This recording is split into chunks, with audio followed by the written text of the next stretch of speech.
You guys can hear me, right? Okay. On May 29th, I was involved in an incident, 2011.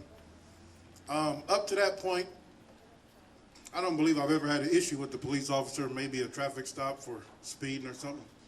But a lot of people said what happened to you was racism. Omaha has a racist police department.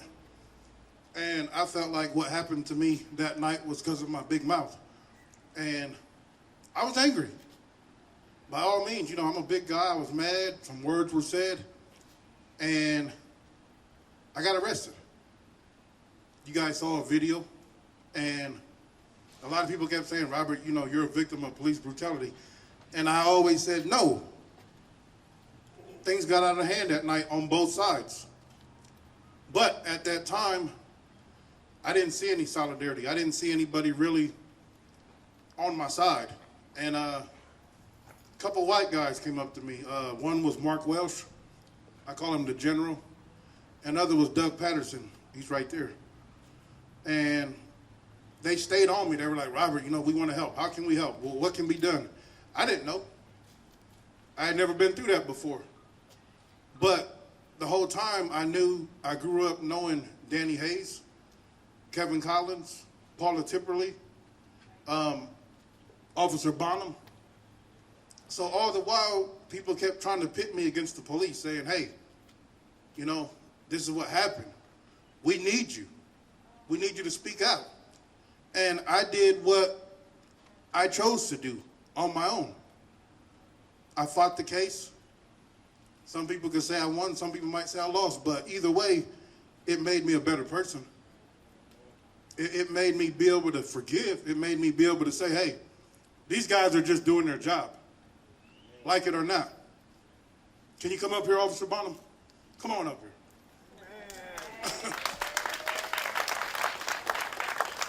So I want to ask the crowd, does his life matter? If something happened to Officer Bonham, does his life matter? It does. Kanger, get up here. You know I was going to call you up here. Hanson.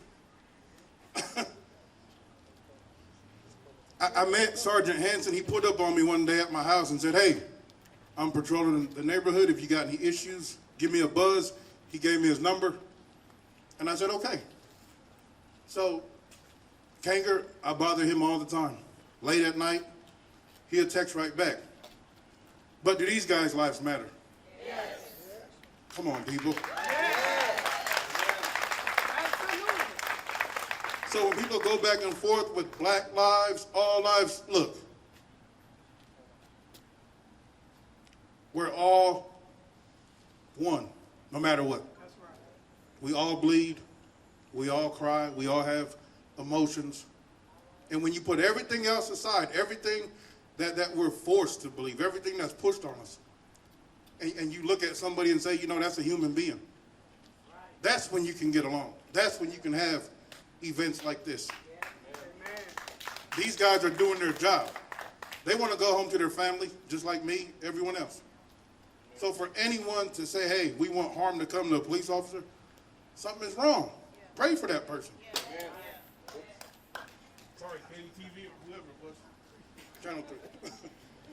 But again, that's something about being able to forgive. We can't talk about God. We can't talk about peace and love if we're not willing to forgive. Come on now. That's right. And, I'm not the most churchy type person. I don't even know if that's a word. But I believe in God fully. If something goes wrong, I'm saying, God, help. And I'm sure we all do. But if you really believe in God, if you really want Omaha to be better, don't just meet today. Get a dialogue with these officers. Call your precinct. Hanson to come out. Get a neighborhood watch going, something. Know your neighbor. Talk to them. Don't just say, hey, there's yellow tape up. Oh, well, they was doing something. Because there's victims on both sides. The person that's pulling the gun, he's just as much a victim as the person that's laying down on that ground. And it took a lot. I sat in the jail cell for 29 days with people that may have been guilty, may not have been. But I learned from it. I used those 29 days to figure out how can I help this community? And I've been doing all right since. You know, I make people mad. They get mad at me. But I know until the day I take my last breath, I'm going to do what I can to make it right. I can't speak for every person in this crowd. I can't speak for every person on the street. They're going to make arrests tonight. Somebody's going to mess up. But it doesn't mean they're not doing their job. When they do something wrong, I'm probably the first one yelling for accountability. That's all. Respect us. And please respect them. Thank you.